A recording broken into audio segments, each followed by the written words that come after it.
never thank her.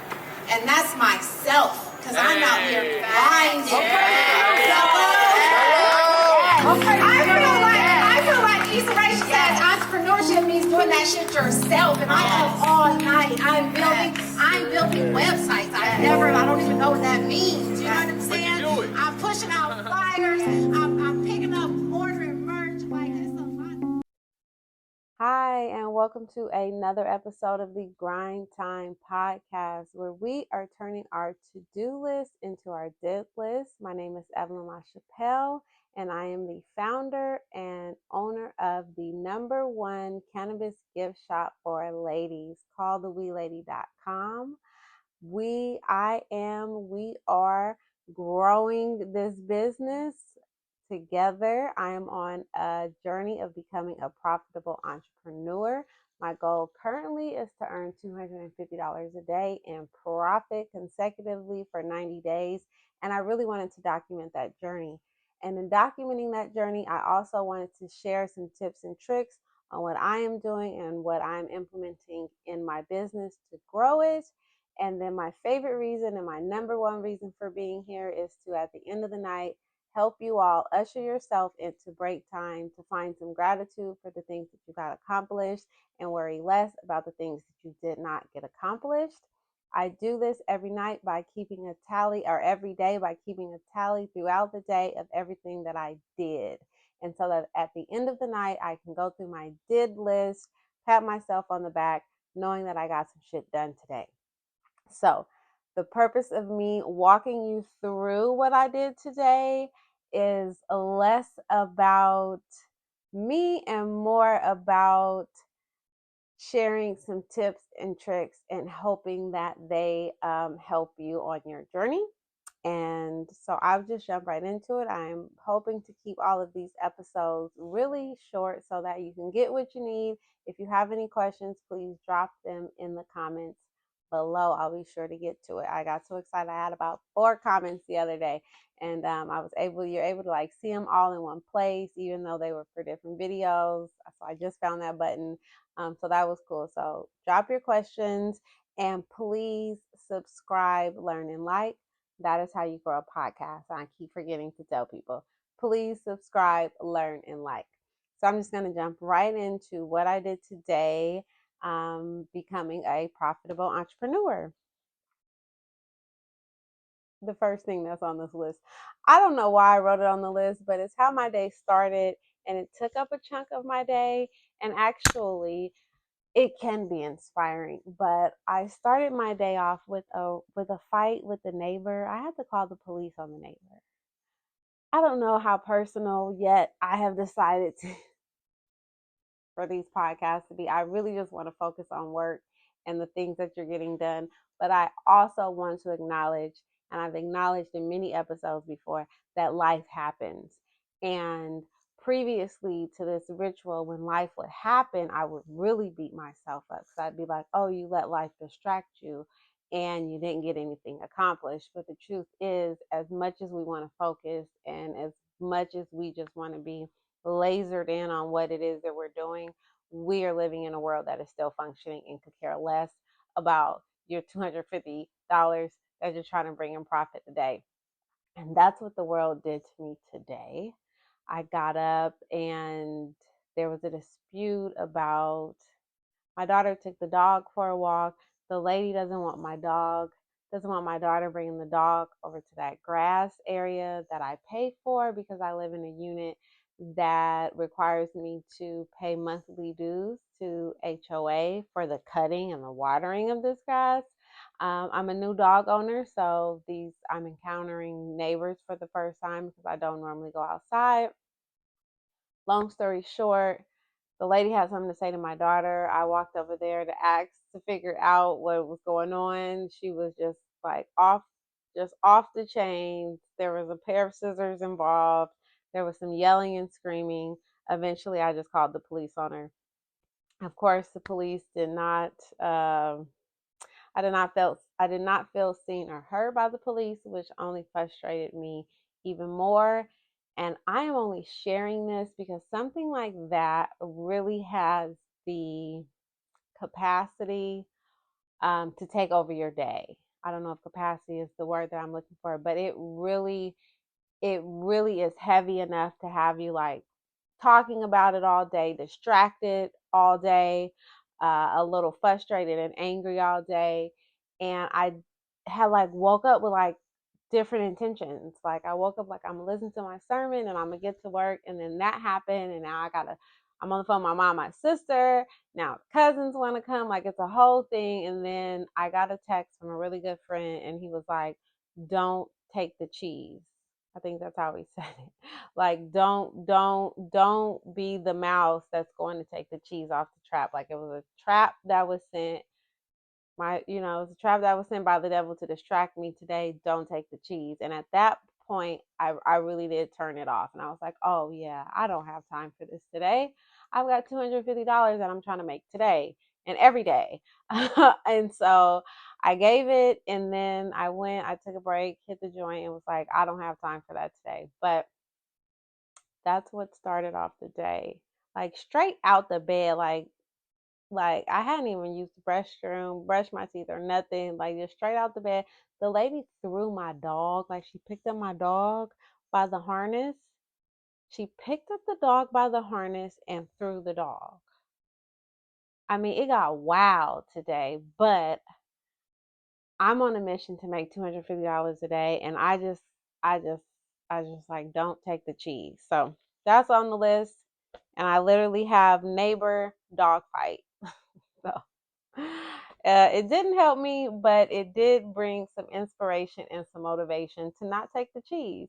And how many things in life, how many situations come up in life, whether it's road rage, a family member, a coworker, a spouse, just anything. And it's just like it's cheese waiting for you to take it.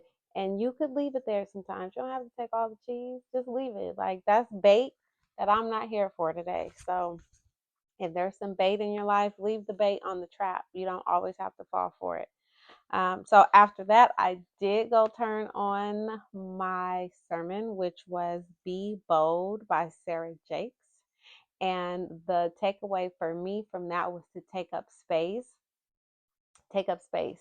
Take up space was a thing because yesterday I went to the movies to watch the Book of Clarence, and that was the mother's words to her son was to take up space. And that's what I got out of this message from Sarah Jakes was to take up space. And then I came when it really sit with you, it makes it to the whiteboard. So I came and wrote take up space. Maybe we'll go through the whiteboard one day, but these are the things that just really sit with me that have not been erased. And so I have to like find space to put in there. Like assets don't require time spent. Like that's something I'm sitting with too. Your assets do not require you to spend time for them to make money. Like that's not what an asset is. Like rental income, that's an asset. It doesn't require for you to spend time to get your money out of that. So accumulating more assets that don't require time. What else?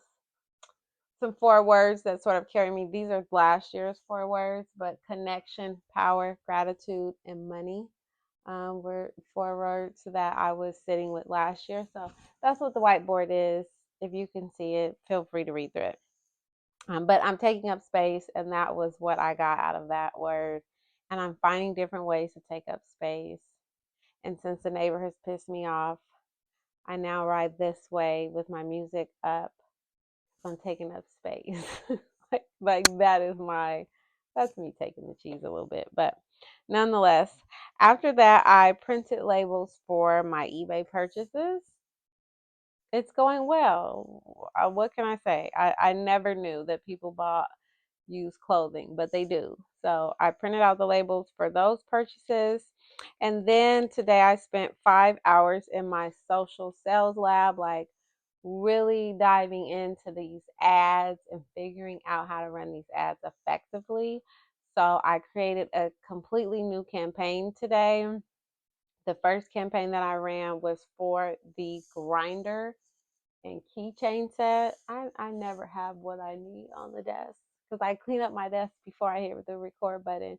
So the first campaign was for a grinder and keychain set. None of those ads converted to sales, but they converted to like over 60,000 impressions, which was good. And I was averaging with that campaign like 110 to 120 clicks to my website, but they did not convert to purchases. I didn't know what I was doing. I didn't have an ad running to convert to purchases. So today, since I figured that part out, I reran with another campaign, but I switched the product. So now I'm running the campaign for the Wee Lady hoodie. Is it just the Wee Lady hoodie? Yes. I think I'm running the campaign for the Wee Lady hoodie, and my call to action is sending them back to the website. But my copy this time, I'm leaning heavily on the brand story versus the product. So this time, the ads are running to say things like shot with a brand whose founder spent 87 months in prison for cannabis. Shot with a founder who spent 87 months in prison for cannabis and opened a cannabis gift shop.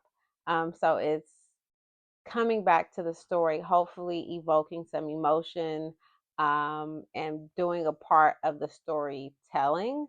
So I ran a top of the funnel ad and the middle of the funnel ad.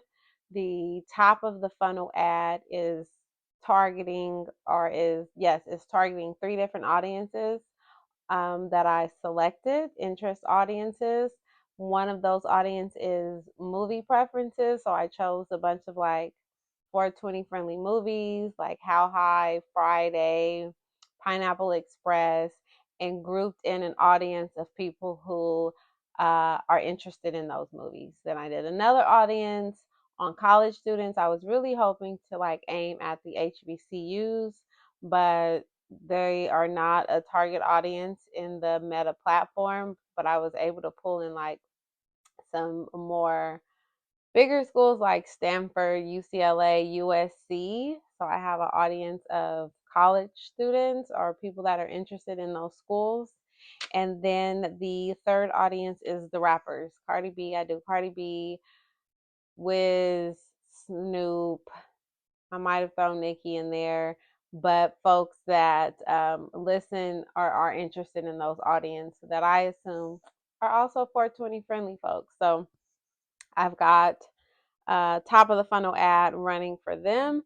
And then I have a middle of the funnel, bottom of the funnel ad that's running that is retargeting. So the audience for that is retargeting folks who have engaged with either my website, my Facebook, my Instagram, or any of my videos. So if you have watched any videos that have come out from my Instagram, the 87 months page, or the Facebook page, if you clicked on the website, if you've engaged in any, if you just viewed the profile of either the Instagram or the Facebook page, you are now in this retargeting audience, and you will begin to see the ads that I'm running. So I'm getting a better understanding of it. When I pulled the trigger the first time, I didn't even understand what I just explained to you. So fingers crossed that these ads bring in some money. So that's what I did. I spent 5 hours in that class, and then I published the top of the funnel, middle of the funnel ads for the Grind Time collection. That's what the hoodie collection is under. This is my official Grind Time uniform. And that's it. That's all I did today. So 1, 2, 3, 4. On my list, it reads as 4 things.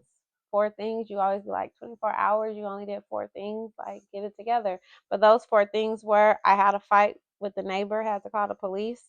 I was reminded by my sermon today to be bold and to take up space. I printed labels for my eBay purchases. I spent 5 hours in the social sales lab. Oh, fifth thing. And then I published the top of the funnel, middle of the funnel ads. Remember to do that. Remember to get to the end of the night and reread that list, because it just instantly makes me feel better about the day. I know that the day was not wasted.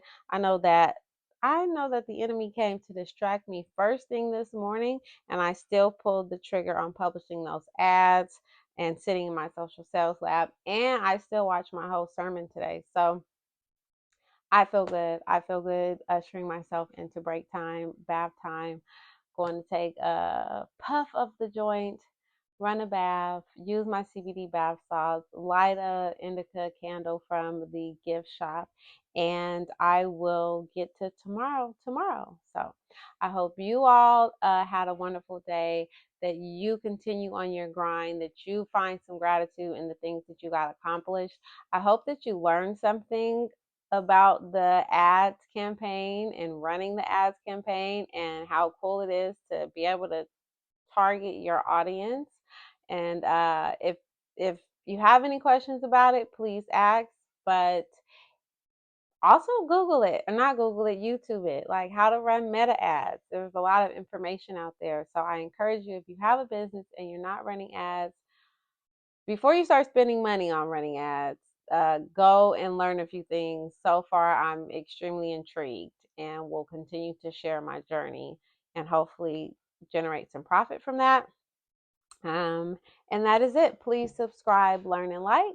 If it's that good to you, please share it with a friend and ask them to subscribe, learn, and like. That is how you build a podcast. I appreciate you being on this journey with me as I become a profitable entrepreneur. Let's do it together. Good night.